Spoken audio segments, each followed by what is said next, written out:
हम्म थोड़ा सा पिछले वीडियो में थोड़ा एक प्रॉब्लम आ गई थी, उसी के बाद ये कंटिन्यू कर रहे हैं। देखिए, तो ये फेराडे ने इस तरह का एक सेटअप बनाया।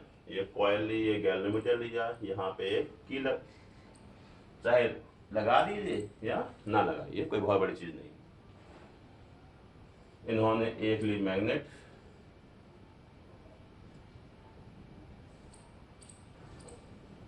ये एन, ये एस। मैग्नेट को हम लोग कॉइल के पास लेके आए, तो गैल्वेनोमीटर में देखा डिफ्लेक्शन एक साइड। ये कोई जरूरी नहीं है कि देखो, मैं ध्यान रखो, गैल्वेनोमीटर की नीडल हमेशा बीच में होती है। मैं भी कल आपको गैल्वेनोमीटर लगा के जो है दिखा दूंगा। इसकी अमीटर या वोल्टमीटर की तरह से साइड में नहीं होती। अमीटर और वोल्टमीटर की नीडल आप लोग ने देखा होगा, यहाँ साइड में होती है, ठीक है ना। लेकिन इसका जो पॉइंटर हमेशा बीच में होता है, जीरो यहाँ पे इस तरह का स्केल होता है। ये होता है गैल्वेनोमीटर में। अमीटर या वोल्टमीटर में ऐसा होता है, ठीक है। तो ये नीडल यहाँ भी जा सकती है और ये नीडल यहाँ भी जा सकती है, ठीक है। तो हमने कहा कि जैसे इस मैग्नेट को कॉइल के पास लाए, डिफ्लेक्शन एक साइड हुआ। इसका मतलब इस कॉइल के अंदर करंट फ्लो हो रहा है। हम मैग्नेट को दूर ले गए, डिफ्लेक्शन दूसरी साइड हुआ, ठीक। दूर ले गए, डिफ्लेक्शन दूसरी साइड हुआ। अगर हमने मैग्नेट को किसी पॉइंट पर अगर रोक दिया तो डिफ्लेक्शन जीरो हो गया। फिर यही प्रोसेस कई जगहों से कर करके देखी, यहां से भी करी, कई जगह से करी। तो ये पाया गया कि जब तक मैग्नेट मूवमेंट कंडीशन में है तभी तक डिफ्लेक्शन है। मैग्नेट का मूवमेंट बंद, डिफ्लेक्शन बंद। इससे क्या पता लगा? इससे पता ये लगा, किसी भी मैग्नेट से निकलती हैं मैग्नेटिक फील्ड लाइंस, ये आप लोगों को पता है। समझिएगा, एक एक कॉन्सेप्ट है। मैग्नेटिक फील्ड लाइन नॉर्थ से ऐसी निकलती हैं, साउथ के अंदर ऐसी आती हैं, ठीक। ऐसी आती है मैग्नेटिक फील्ड लाइंस।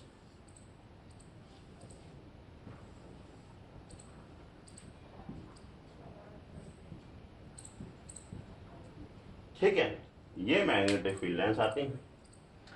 अब अगर हम मान लो मैग्नेट को पास ले जा रहे हैं या मैग्नेट को दूर ले जा रहे हैं, तो ये समझिए कि एक्चुअल में चल क्या रहा है।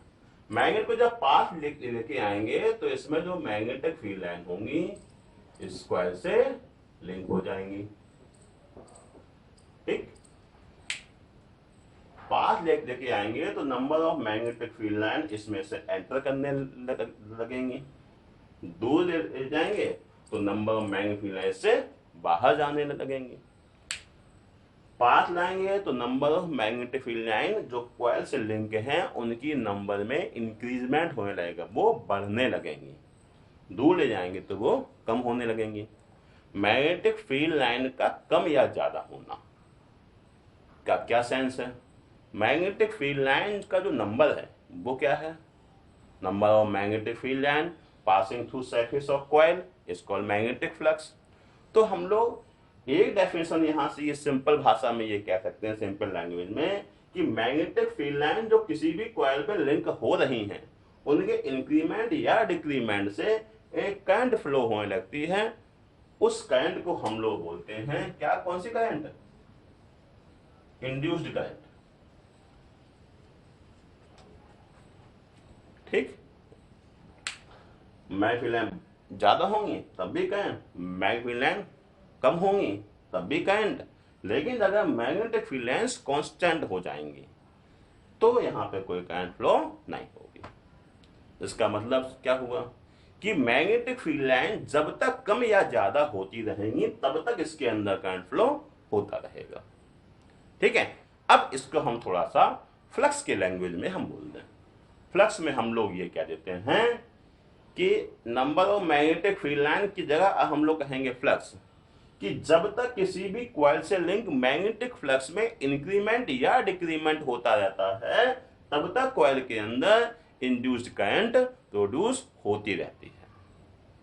ठीक, समझे इस बात को कि अगर हम मैग्नेट को रोक दें, मूवमेंट कर दें, तो मूवमेंट अगर बंद कर देंगे तो मैग्नेटिक फील्ड लाइन का चेंज होना बंद हो जाएगा। हाँ, हम ये मान सकते हैं कि उसके अंदर अभी भी मैग्नेटिक फील्ड लाइंस हैं। ऐसा हम नहीं कह सकते कि आपने जो है मैग्नेट का मूवमेंट बंद कर दिया तो उससे लिंक मैग्नेटिक फील्ड लाइन खत्म हो जाएंगी, बिल्कुल नहीं होंगी।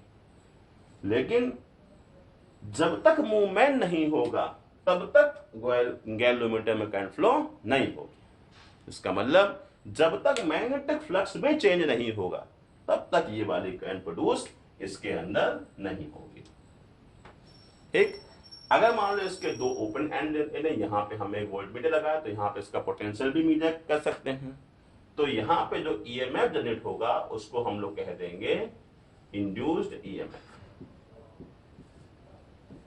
ठीक, तो किसी भी कॉइल से लिंक मैग्नेटिक फ्लक्स में चेंज होने की वजह से उस कॉइल में इंड्यूस करंट या इंड्यूस्ड ईएमएफ प्रोड्यूस हो जाता है। इस फिनोमेना को बोलते हैं इलेक्ट्रोमैग्नेटिक इंडक्शन। ठीक, अब बात समझ में आई। जो कल से हम लोग समझने की कोशिश कर रहे हैं, what is the electromagnetic induction.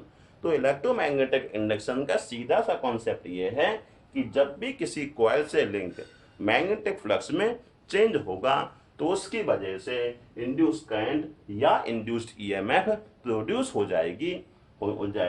इस फिनोमेना को हम लोग बोलते हैं electromagnetic induction. Whenever magnetic flux link through a coil changes then induced current और induced EMF produced. This phenomena is called the electromagnetic induction. एक दूसरा हम लोग एक और डेफिनेशन भी हम लोग कह सकते हैं, the production of induced current और induced EMF in a coil due to the change of the magnetic flux linked with the coil is called the electromagnetic induction।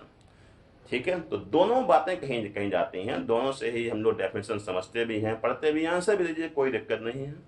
कि जब किसी कॉइल से मैग्नेटिक फ्लक्स अगर लिंक चेंज हुआ है तो उसकी वजह से इंड्यूस करंट या इंड्यूस ईएमएफ प्रोड्यूस हो रहा है। इस फिनोमेना को हम लोग बोलते हैं इलेक्ट्रोमैग्नेटिक इंडक्शन।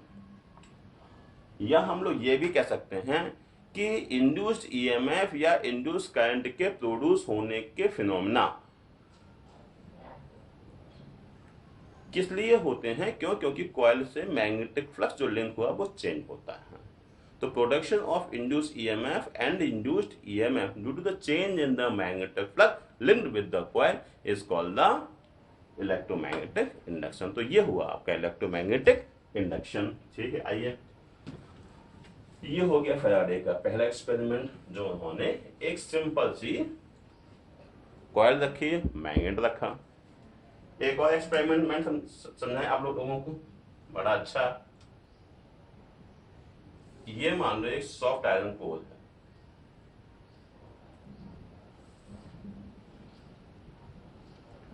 इस पे ये कॉइल लपेट ले।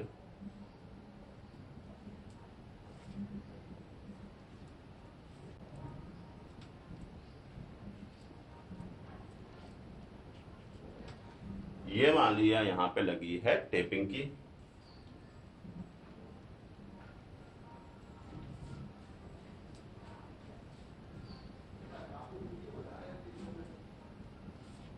यहां पे ये लगा गैल्वेनोमीटर। जैसे हमने टेपिंग की प्रेस की, ठीक, तो करंट यहां से फ्लो होना स्टार्ट हो जाएगी यहां तक। तो करंट के फ्लो होने की वजह से इसके अंदर कॉइल बन जाती हैं। आपको पता है यहां बन जाएगी मैग्नेटिक फील्ड, और ये मैग्नेटिक फील्ड इससे लिंक हो जाएंगी और गैल्वेनोमीटर में डिफ्लेक्शन शो हो जाएगा। ठीक है, तो टेपिंग की प्रेस करेंगे, गैल्वेनोमीटर डिफ्लेक्शन एक साइड, टेपिंग की जो है रिलीज करेंगे, डिफ्लेक्शन दूसरी साइड। क्यों? क्योंकि एक बार मैग्नेटिक फ्लक्स जो इससे लिंक हुआ है उसकी की वजह से।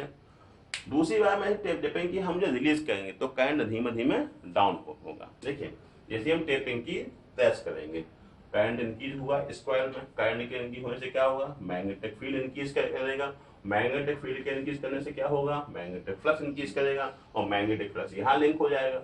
मैग्नेटिक फ्लक्स के यहाँ लिंक होने से गैल्वेनोमीटर में डिफ्लेक्शन शुरू हो जाएगा। टेपिंग की जैसी हम जो है रिलीज करेंगे, करंट डाउन होगा, मैग्नेटिक फील्ड डाउन होगा, मैग्नेटिक फील्ड के डाउन होने से मैग्नेटिक फ्लक्स डिक्रीज करेगा, और मैग्नेटिक फ्लक्स के डिक्रीज होने से गैल्वेनोमीटर में डिफ्लेक्शन अब दूसरी साइड में प्रोड्यूस हो जाएगा। ठीक है, इसका मतलब क्या हुआ,